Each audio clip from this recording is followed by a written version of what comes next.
Hello everyone, myself Mr. S.M. Ghanwat, working as Assistant Professor in Mechanical Department at Sharad Institute of Technology, College of Engineering, Yadrao, Ichalkaranji. We are discussing unit number 1, Structure of Materials.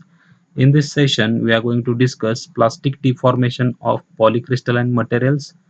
Then we are going to discuss deformation by twinning, and then we are going to discuss difference between slip and twin in this session. We are going to start our discussion with plastic deformation of polycrystalline materials. Deformation and slip in polycrystalline materials is somewhat more complex because of the random crystallographic orientations of the numerous grains. The direction of slip varies from one grain to another. Deformation and slip in polycrystalline materials is somewhat more complex because of random crystallographic orientations of the numerous grains. The direction of slip varies from one grain to another.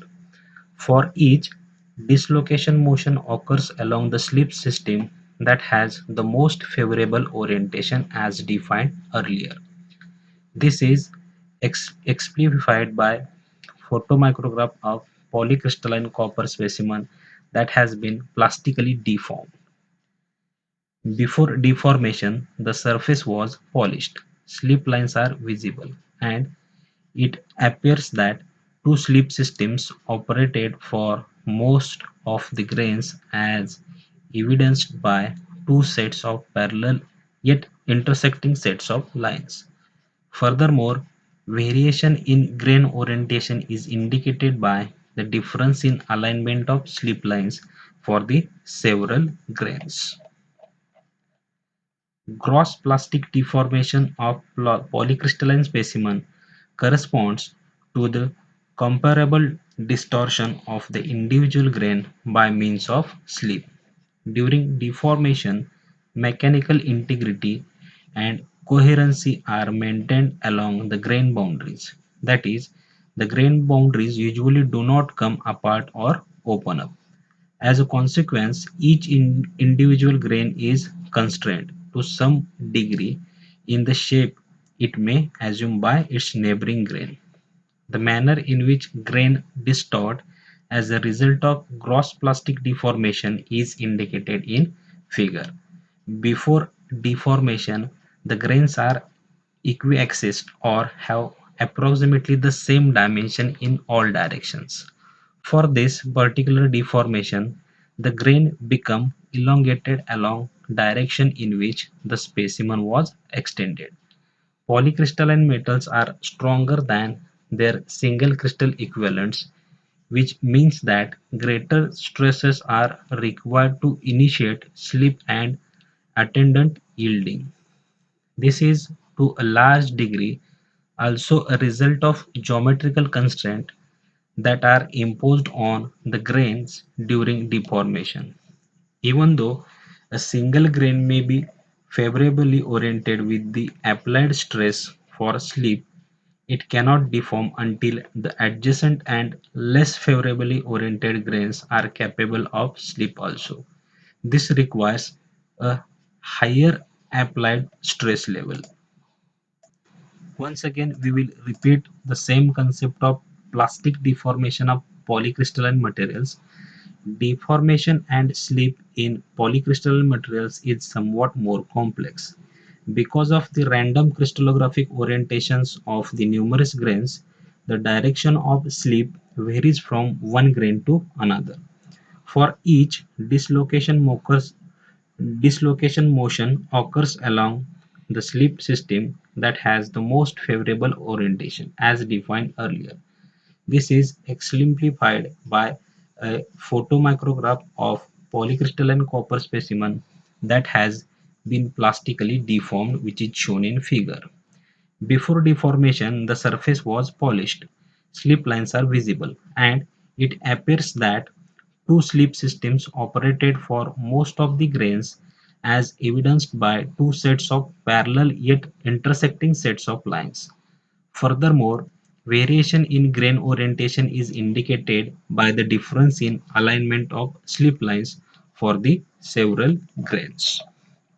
Gross plastic deformation of polycrystalline specimen corresponds to comparable distortion of the individual grain by means of slip. During deformation, mechanical integrity and coherency are maintained along the grain boundaries. That is, the grain boundaries usually do not come apart or open up. As a consequence, each individual grain is constrained, to some degree, in the shape it may assume by its neighboring grain. The manner in which grains distort as a result of gross plastic deformation is indicated in figure. Before deformation, the grains are equiaxed or have approximately the same dimension in all directions. For this particular deformation, the grains become elongated along the direction in which specimen was extended. Polycrystalline metals are stronger than their single crystal equivalents, which means that greater stresses are required to initiate slip and the attendant yielding. This is to a large degree also a result of geometrical constraints that are imposed on the grains during deformation. Even though a single grain may be favorably oriented with the applied stress for slip, it cannot deform until the adjacent and less favorably oriented grains are capable of slip also. This requires a higher applied stress level. Once again, we will summarize plastic deformation of polycrystalline materials. Plastic deformation in polycrystalline material is very complex than those in single crystal due to the presence of grain boundaries, different orientations of neighboring crystals, presence of several phases, etc. Due to random crystallographic orientations, the slip planes and slip directions varies from one grain to another. As a result, the resolved shear stress will vary from one crystal to another, and the dislocation will move along the slip system with favorable orientation, that is the highest resolved shear stress. When a polished polycrystalline specimen of copper is plastically deformed, two slip systems operate for the most of the grains, evidenced by two sets of parallel yet intersecting sets of lines. Slip lines are visible, and the variation in grain orientation is indicated by the difference in alignment of slip lines and several grains for several grains. During deformation, mechanical integrity, coherency are maintained along the grain boundaries. That is, grain boundaries usually do not come apart or open up. As a consequence, each individual grain is constrained to some degree in the shape it may assume by its neighboring grain. Now we are going to discuss deformation by twinning. In addition to slip, plastic deformation in some metallic materials can occur by the formation of mechanical twins or twinning. The concept of a twin was introduced earlier. A shear force can produce atomic displacement such that one on one side of a plane, the twin boundary atoms are located in mirror image position of atoms on the other side. The manner in which this is accomplished is demonstrated in figure. Here, open circles represent atoms that did not move, and dashed and solid circles represents original and final positions respectively of atoms within the twinned region. As may be noted in this figure, the displacement magnitude within the twinned region indicated by arrow is proportional to the distance from the twin plane. Furthermore, twinning occurs on a definite crystallographic plane and in a specific direction that depend on crystal structure. For example, for BCC metals, the twin plane and direction are 112 and 111 respectively. Slip and twinning deformations are compared in figure. For single crystal that is subjected to a shear stress, slip ledges are shown in figure, the formation of which was described earlier for twinning. The shear deformation is homogeneous. These two processes differ from each other in several respects. First, for slip, the crystallographic orientation above and below the slip plane is the same both before after the deformation. For twinning, there will be a reorientation across the twin plane. In addition, slip occurs in distinct atomic spacing multiples, whereas the atomic displacement for twinning is less than the interatomic separation. Mechanical twinning occurs in metal that have BCC and SCP crystal structure at low temperatures and at high rate of loading, shock loading we call it as, conditions under which the slip process is restricted. That is, there are few operable slip systems. The amount of bulk plastic deformation from twinning is normally small relative to that resulting from slip. However, the real importance of twinning lies with the accompanying crystallographic reorientations. Twinning may place new slip systems in orientation that are favorable relative to stress axis such that the slip process can now take place. Now, we will repeat the concept of deformation, plastic deformation by twinning. In addition to slip, plastic deformation in some metallic materials can occur by the formation of mechanical twins or twinning. The concept of twin is such that a shear force can produce atomic displacement such that on one side of a plane, the twin boundary, atoms are located in mirror image positions of atoms on the other side. The manner in which this is accomplished is demonstrated in figure. Here, open circles represent atoms that did not move and dashed and solid circle represents original and final positions respectively of atoms with the twinned region. As may be noted in figure, the displacement magnitude with the twinned region is proportional to the distance from the twin plane. Furthermore, twinning occurs on a definite crystallographic plane and in a specific direction that depend on crystal structure. For example, for BCC metals, the twin plane and direction are 112 and 111 respectively. Slip and twinning deformation are compared in figure. For a single crystal that is subjected to a shear stress, slip edges are shown in figure, the formation of which was for twinning. The shear deformation is homogeneous. These two processes differ from each other in several respects.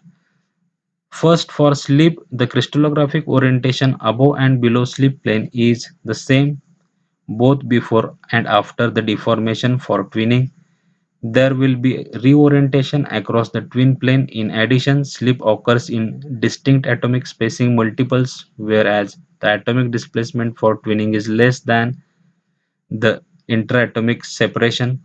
Mechanical twinning occurs in metal that have BCC and HCP crystal structure at low temperatures and at high rates of loading, conditions under which the slip process is restricted. That is, there are few operable slip systems. The amount of bulk plastic deformation from twinning is normally small relative to that resulting from slip. However, the real importance of twinning lies with the accompanying crystallographic reorientation. Twinning may place new slip systems in orientations that are favorable relative to the stress axis such that the slip process can now take place. Now, we will just summarize plastic deformation by twin. Twins are generally of two types, mechanical twins and annealing twins. Mechanical twins are generally seen in BCC or HCP metals for produced under conditions of rapid rate of loading and decreased temperature. Annealing twins are produced as the result of annealing. These twins are generally seen in FCC metals. Annealing twins are usually broader with the straighter sides than mechanical twins. Twinning generally occurs when the sleep system are restricted or when the sleep system are restricted when sometimes increase the critical result shear test so that the twinning stress is lower than the stress for sleep. So twinning generally occurs at low temperatures or high strain rates in BCC or FCC metals or in HCP metals. Twinning occurs on specific twinning planes and twinning direction. Now we are going to see the difference between sleep and twin. For sleep system, the crystallographic orientation above and below the sleep plane is the same both before and after deformation. For twin, orientation difference is seen across the twin plane. The second point of consideration for sleep, sleep occurs in distinct atomic spacing multiples. The atomic for twin, the atomic displacement for twinning is less than the interatomic separation. Now for sleep, sleep leaves a series of steps, that is lines. For twinning, twinning leaves small but well defined region for crystal deformed. The next difference that we are going to see for sleep and twin is normally sleep results in a relatively large deformation. For twin, only small deformation result for twinning. Now next point that we are going to discuss with the sleep is mostly seen in FCC and BCC structure as they have more sleep systems, and for twin it is important for HCP structure because of its small number of sleep systems. Now for sleep, it occurs on widely spread planes. For twin, it occurs on every plane of region that is involved. Also, figure is going to show you the sleep planes and twin planes. Now, once again, we will make the difference between sleep and twin as for sleep, the crystallographic orientation above and below the sleep plane is the same both for before and after deformation. For twin, orientation difference is seen across the twin plane.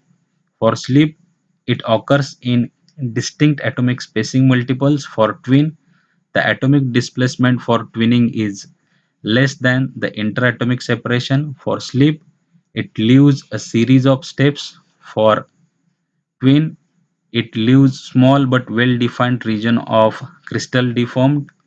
For sleep, it normally sleep results in a relatively large deformation. For twin, only small deformation results for twinning. For sleep, mostly seen in FCC and BCC structure as they have more sleep systems. For twin, it is most important for HCP structure because of its small number of sleep systems. For sleep, it occurs on widely spread planes. For twin, it occurs on every plane of region involved. Also, the sleep planes and twin planes are indicated in figure. Now we are going to see the reference part. For this session, the reference is William D. Callister Jr., David G. Rethwich, Material Science and Engineering, an Introduction. For further reading, you can refer this particular reference book for Introduction to Material Science and Engineering. Thank you.